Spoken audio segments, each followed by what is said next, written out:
scored with the songs that you're shooting on a stage. What is that like as opposed to scoring or dealing with music in a dramatic feature where you deal with a composer and a whole dramatic underscore? What I would like to say is that personally, I make a very, very, very strict distinction, both as a moviegoer and as a filmmaker, between documentaries, which is one giant category of films, and within which there's endless variations that can be so extreme that you can't even, it's hard to keep lumping them in the same vast documentary category. But there's that, and then there's performance films. And that's what Neil Young Trunk Show is, and Stop Making Sense. These are, it's not, you don't, you film live music, you film a performance, you try to serve the performance, and it's a, unabashed attempt at entertainment. And what was your creative intention when you hired him? What kind of directive did you give him? Don't wreck my movie. It was really interesting. I mean, I wasn't around for the beginning when he was sketching stuff out, but Todd has this really cool studio. It's in the basement of his home, and he's basically like a mad scientist. Like, you go in and there's like instruments everywhere, there's little like pedals and everything, and I have no idea what anything does. But most of it are just empty boxes. Yeah. That part of what that did, it's a movie about children, really from the perspective of children, but all of this music had a really sort of, it's kind of like a really emotional, almost like 20-something vibe, and it did something to the perspective of the kids, that it made you sort of understand the children's impulses as if they were adults. And so we followed that sort of impulse and that logic with the actual score, which we sort of figured out after we had finished the movie is really from the perspective of the children as if they were adults. So there are points of the movie that you, as a viewer, should really be worried about what they're doing, but because they don't know everything you know, they feel triumphant about it, and so the music is really triumphant at those points. And I think it created a really interesting kind of friction. The next movie I did was The Nigerian Candidate, and I wanted to work with Rachel Portman again. And I thought, it never occurred to me that I'd hear back from Paramount Pictures, we veto Rachel Portman for this movie. Fortunately, I had a veto too, but I couldn't proceed in the presence of it. So why didn't they want, can anybody guess why they didn't want? There's two reasons. Number one, she's a woman. Women can't score suspense films. I don't think. So finally, through just whatever kind of attrition goes down, and I listened to some other things and what have you, and at the end of the day, time was probably getting tight as much as anything. So Rachel came on board. The interesting footnote to that, by the way, is that then Rachel started sending us temps to scene. We'd send her a scene. She lives in England. We'd send her a scene, and she'd send something back, and it wasn't working. It wasn't hard enough. It wasn't there. And I'd send it back, and Rachel would send something different.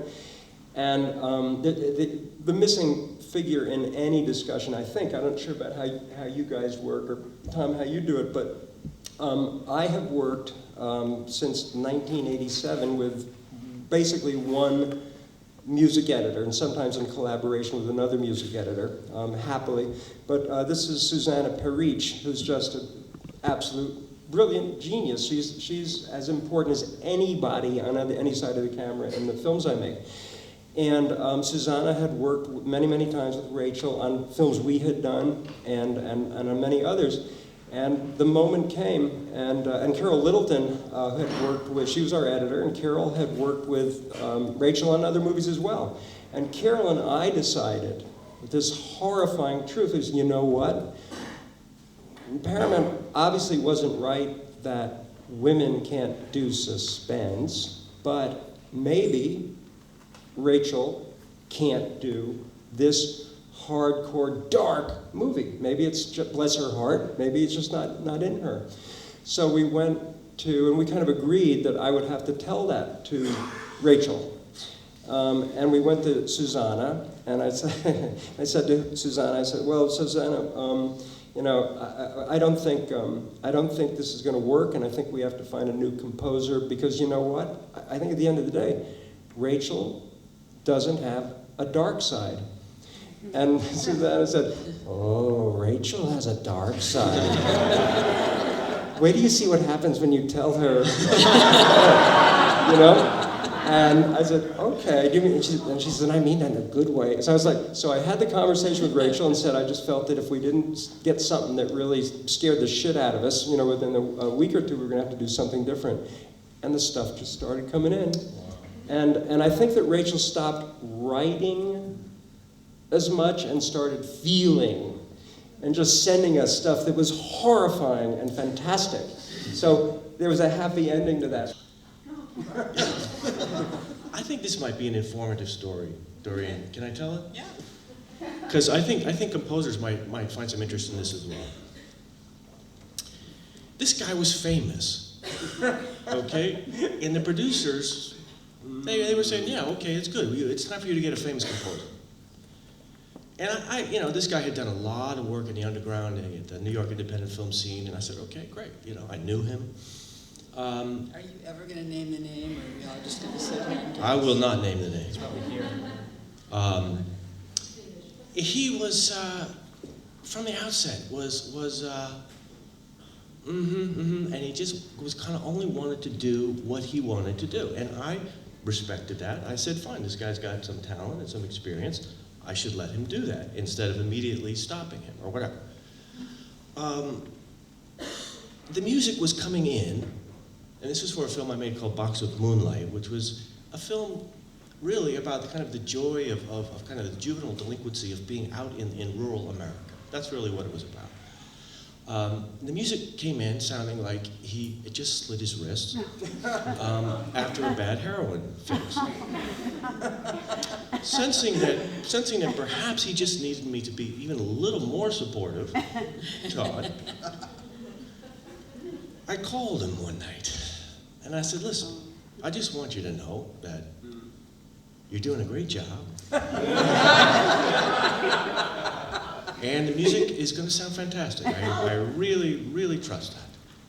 The phone was quiet for a second, and he goes, yeah, you're right. I am doing a great job. And you know what? My music is a gift to me. And it's really, really hard to just give it to you. I was so stunned. It took me a second to realize, to say back to him, you know, I don't think you are just giving it to me. We're paying you $80,000. I say this story because I ended up having to, you know, jettison the entire score. He kept the $80,000 and had a good friend of mine, Jim Farmer, come in at the last minute and score the film in 2 weeks. My point is that you want to hire somebody. If you had a choice between someone who was famous and someone who was just starting out and had enthusiasm, enthusiasm wins every time. Every time. I just want to know what you think the future of independent filmmaking is going to be. Limitless.